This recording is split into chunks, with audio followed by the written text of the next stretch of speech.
This past weekend, Iran launched a retaliatory strike against Israel using over 300 missiles and drones. Today, to discuss this attack and why it was so ineffective, is Eric Lynn, a national security expert with degrees in international relations and law. Now, he has worked in Congress as senior advisor to 3 secretaries of defense and helped shape candidate President Barack Obama's national security platform. His focus included working on the Obama administration's Middle East peace mission. Eric championed the Iron Dome counter-rocket system, which has been credited with helping the Israeli-Hamas ceasefire in 2014. Eric, Dr. Phil here. Welcome. Thank you for having me, Dr. Phil. Well, thank you so much. I'm so fascinated to talk to you at many different levels.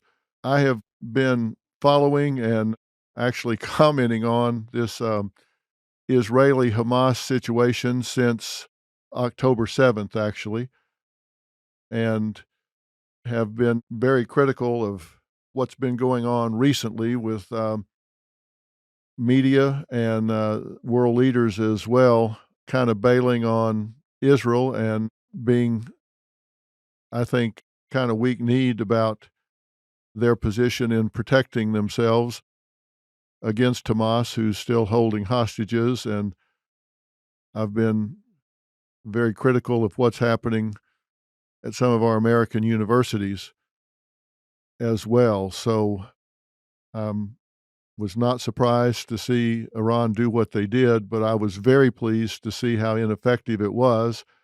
And I know you've got some history with this Iron Dome that I'm interested in talking about. Were you surprised to see the attack from Iran? No, I was not surprised to see an attack from Iran. And let me pause before I get into some more of the details on what happened on Saturday, just to tell you that I was honored to serve as the senior advisor to multiple secretaries of defense at the Pentagon. Served both Bob Gates and Leon Panetta. The opportunity to work for one Secretary of Defense who was originally appointed by a Republican and another Secretary of Defense appointed by a Democrat. And what we knew at the Pentagon and continue to know today is that our security for our nation, the United States, as well as for our ally Israel, it goes above politics on the military level. And I appreciated that when I worked for Secretary Gates as well as for Secretary Panetta, and working on the U.S.-Israel defense relationship, including the training jointly against ballistic missile attacks like we saw on Saturday, was something that I was honored to do for 6 years. So in answer directly to your question, was I surprised by an Iranian attack on Saturday? No, but I think many were surprised by the breadth of the attack. We can go through some of the numbers if you would like to. But let me just say from the outset that I was most pleased with our joint efforts, the United States and Israel together, having the successful ability to counter those ballistic and cruise missiles that were being fired from Iran at Israeli civilians and Israeli towns. Because of all of the training that we have done together and all of the technology that the United States and Israel works on together, both in the past when I served at the Pentagon and continues to do so now. I'm glad to hear you say that, because when we get to military and it goes above politics, it makes me feel like we're, at least for that part of the time, focused on being Americans instead of Republicans and Democrats. And we need to remember we are all Americans. I agree wholeheartedly. If it's okay with you, I just want to share some of the training that the United States and Israel does together to counter the rocket attacks, similar to the one that took place on Saturday. I wish you would. As we looked at what the Iranians did on Saturday, and we can talk about the background of the what I would say the Iranian false narrative as to why they wanted to attack Israel. They were arguably trying to retaliate for 2 of their generals being killed in Damascus. Those generals were, at least by reports in the press, working together with Hezbollah and Hamas to attack Israel. And the attack that was alleged to be committed by the Israelis, they haven't taken credit for it, although it certainly looked like their past actions similar to that. But let's talk about the actual attack on Saturday. The Iranians started the attack with several hundred slow-moving drones. And if we think about that in military terms, that was effectively a diversion. It was an attempt to get the Israeli air defenses, and of course, we worked very closely together with them, the United States and other partners, to detect any sort of attack coming in from Iran. And so those slow-moving drones took several hours to get there. The Iranians knew or had to have known that the radars from Israel as well as from United States military assets in the region would know they were coming. So that wasn't the point of the attack, even though they did have explosives on them. It was to swarm and to have a diversion that would lead the U.S. And Israeli counter systems to be occupied with those slow-moving drones so they could fire over 100 ballistic missiles. And the number that I saw out of Israel and out of the spokesperson for the National Security Council, my friend Admiral John Kirby, the U.S. Navy, stating that there was 30 cruise missiles fired as well.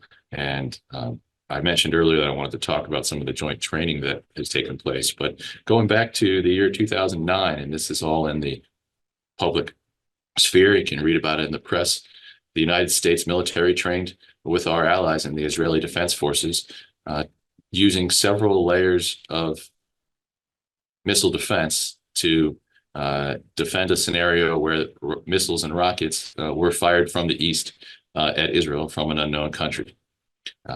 That training proved to be very effective on Saturday.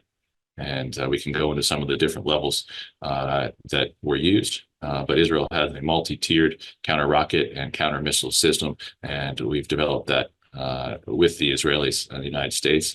And pleased to see its effectiveness on Saturday, but of course, you and I both disappointed to see that it needed to be used. You described it the way I was envisioning, like this is a bullet trying to hit another bullet. You know, I played tennis every day of my life, and I think 2 times in 30 years, we've had a tennis ball hit another tennis ball in the air over the net. I mean, what are the chances? Like twice in 30 years. And you guys had like a 99% hit rate, something traveling at God knows what speed up in the atmosphere. So the precision of this is staggering. It is truly impressive. I'm a tennis player myself, and I have not thought about it from that concept other than to say this would not likely be able to be done by even the sharpest of the human sharpshooters. This is definitely something done by technology and the ability to calculate using the radar and the algorithm of trajectory of the missile. But it is truly an amazing feat of technology and science. Is it constantly adjusting en route? It does have the ability to adjust, and actually to the point I just mentioned earlier about humans versus computerized or automated systems. The initial fire of response is made by an automated system, but those units that work it both in the Israeli military and the U.S. military, as now the U.S. military has Iron Dome systems as well. It requires a team that will work it, and they could change it en route as well. And I just want to pause there for a second. As I mentioned, the United States acquiring its own Iron Dome systems to protect our troops.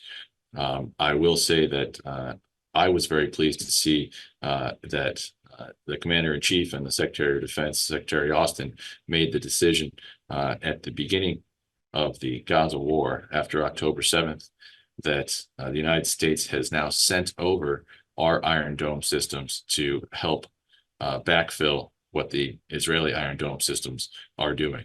Wow. So they are able to use those as well, which is much needed because, you know, if we were to talk about what one of the potential sense of how the Iron Dome would not be effective, and the answer is if you don't have enough to defend all of your cities, then the city that doesn't have one clearly doesn't get the benefit of it. And that's why the United States sending our Iron Dome systems to help the Israelis was so important. Yeah, so they launched 100 ballistic missiles and 30 cruise missiles. The Iron Dome, is that for anything that gets through the Arrow system and the David Sling system? Is that when the Iron Dome kicks in?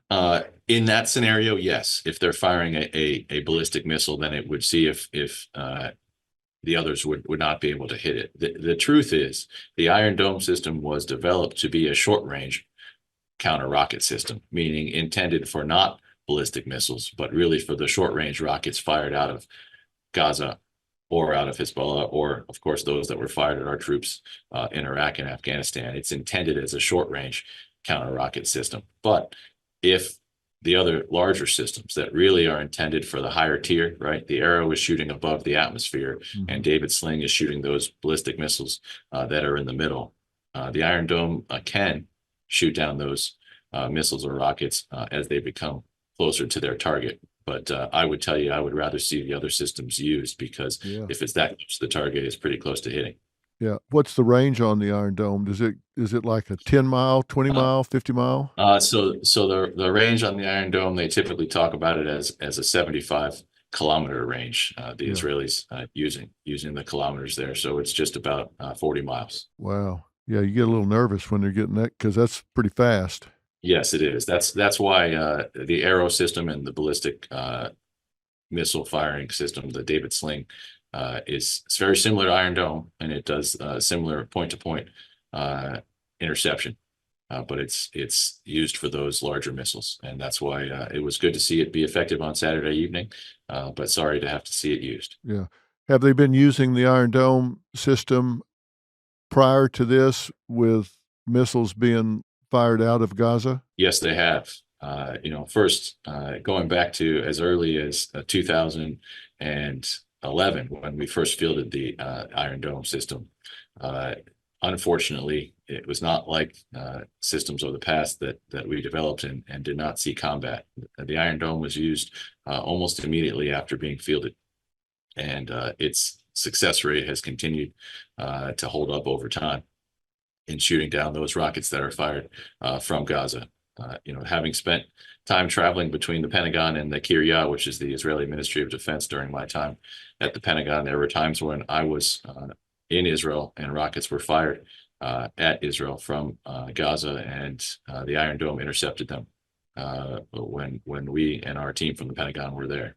That had to be a good feeling. Bad feeling it happened, but a good feeling that you knew you had that system there. That's true. That's true. And I've said this in the past, and I mean this, that working on the Iron Dome and the other counter rocket and counter missile defensive systems really is something that I'm very proud to have been a part of in my career. I would say that the Israelis have gone to extraordinary lengths to avoid civilian casualties when they are hitting targets. And you mentioned a couple different ways in Gaza that includes dropping leaflets to neighborhoods, as well as using something that they call the knock, which is a non-explosive ordnance that can be dropped on the top of a building. And when it falls, like an anvil falling on the top of a building, it makes a loud noise. And it is a warning that next round will be not just a loud anvil, but an actual explosive device. So there are some things that they have done to take extraordinary means to avoid civilian casualties. I will tell you that my concern as it relates to Iran is that attacking a country as far away as Iran is from Israel is a very difficult military concept. We sometimes take for granted in the United States that we can fight a war anywhere around the world, and that's mainly due to our aircraft carriers and our Navy's ability to go anywhere and to bring the war machine wherever it needs to go. Israel is a smaller nation with a very strong and powerful military, but they do not employ aircraft carriers. And so those types of attacks and those types of responses, they take a great deal of planning, a great deal of effort, and direct answer to your question is I'm not sure they want to telegraph that because they want to make sure that they are successful. Yeah. Well, I hope, and I'm curious as we conclude that I can get your thought on this. They have done a service in getting, I think, a flip for Israel in maybe flipping the script back and getting some of those that were kind of moving out of the Israel camp and leaning on them to do a ceasefire, to back off of Hamas, and not really standing strong with Israel. And it seems like they've certainly solidified some of the allies behind uh, Israel again. Do you think that'll last?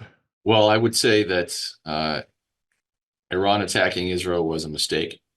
It was a mistake because they have now shown that they are willing to step out from behind the curtain where they've been hiding behind those proxies and firing from Lebanon, Gaza, and Yemen.